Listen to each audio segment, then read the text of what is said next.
Bismillahirrahmanirrahim. Assalamualaikum warahmatullahi wabarakatuh. Hamdan wa syukran lillah.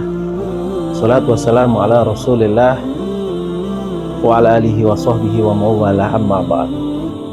Sobat Semasbes yang dimuliakan oleh Allah, pada kesempatan Ramadan berkisah kali ini kami akan menyampaikan sebuah kisah tentang arti sebuah persahabatan.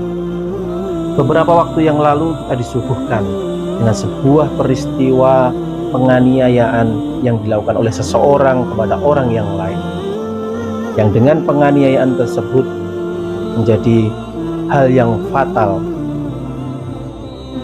Dan setelah ditilik, salah satu latar belakangnya adalah karena empati seseorang kepada temannya, kemudian empati tersebut diwujudkan dengan cara yang salah, yaitu menganiaya teman yang lainnya. Tentunya ini adalah sesuatu yang tidak boleh kita tiru sampai kapan. Sobat Semasbes yang dimuliakan oleh Allah, ada sebuah peristiwa yang menarik pada saat selesai perang Yarmuk, yaitu tahun 636 Masehi. Peperangan antara kaum muslimin yang dipimpin oleh Khalid bin Walid melawan Kekaisaran Romawi Timur, yang ketika itu jumlah pasukan muslim hanya setengah dari jumlah pasukan Kekaisaran Romawi Timur. Tetapi apa yang terjadi? Karena izin Allah, maka peperangan itu dimenangkan oleh kaum muslimin yang dipimpin oleh Khalid bin Walid. Ada peristiwa menarik ketika itu. Setelah selesai perang Yarmuk, banyak di antara para sahabat yang wafat menjadi syuhada, dan juga banyak pula di antara mereka yang terluka karena peperangan itu. Maka biasanya setelah peperangan, para sahabat-sahabat yang masih hidup, mereka mencari para kawan-kawannya untuk dibantu. Maka salah satu di antara sahabat yang saat itu terluka parah, ada di antaranya adalah Ikrimah bin Abu Jahal. Ikrimah bin Abu Jahal ini adalah anak dari Abu Jahal, musuh besar dari Rasulullah Muhammad SAW. Tetapi karena hidayah yang diberikan oleh Allah, maka Ikrimah menjadi salah seorang sahabat yang setia membantu Rasulullah SAW.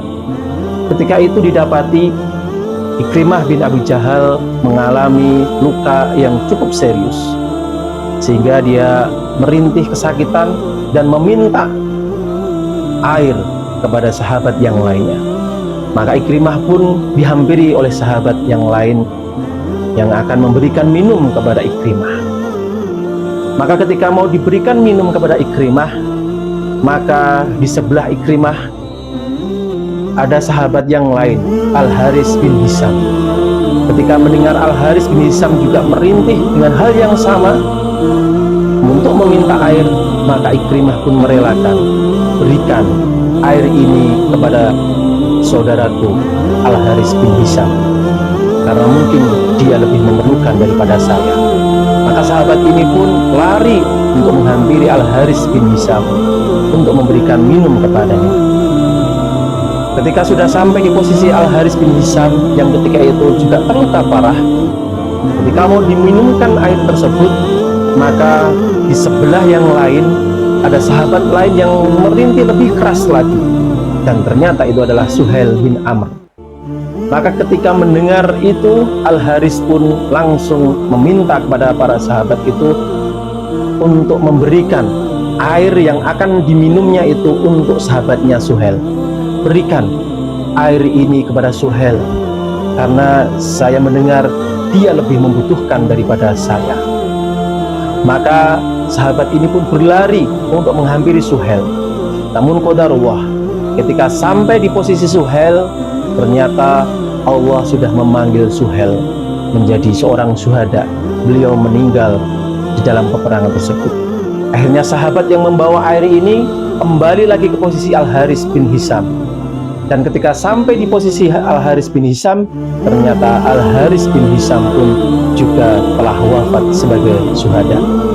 Dan akhirnya sahabat yang membawa air ini kemudian menghampiri Ikrimah bin Abu Jahal orang yang pertama yang akan diberikan minum oleh sahabat ini.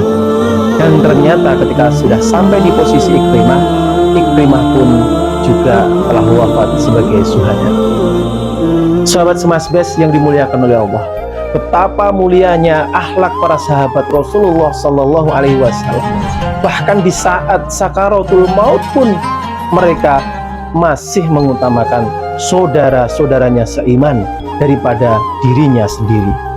Oleh karena itu, semoga Allah memberikan ketiganya nikmat telaga Al-Kautsar, yang dengan itu mereka tidak akan pernah merasa haus dahaga selamanya. Dari peristiwa tersebut, maka kita bisa mengambil ibrah, pelajaran bahwa persahabatan yang didasari oleh keikhlasan hati, maka persahabatan itu akan melahirkan keabadian dalam kebersamaan. Sahabat yang baik tidak akan mencelakai, tetapi sahabat yang baik akan selalu menasihati, melindungi, dan akan terus tulus untuk menasihati. Sobat Semasbes yang dimuliakan oleh Allah, maka dari peristiwa tersebut semoga kita diberikan nikmat oleh Allah dengan para sahabat-sahabat kita yang selalu mengajak kita kepada kebaikan, sahabat yang selalu mengajak untuk saling menasihati dalam kebaikan, sehingga kelak ketika kita di akhirat kita akan dikumpulkan lagi dalam sebuah tempat yang sama, yaitu di surganya Allah Subhanahu wa Ta'ala. Semoga bermanfaat. Wabillahi taufik wal hidayah. Assalamualaikum warahmatullahi wabarakatuh.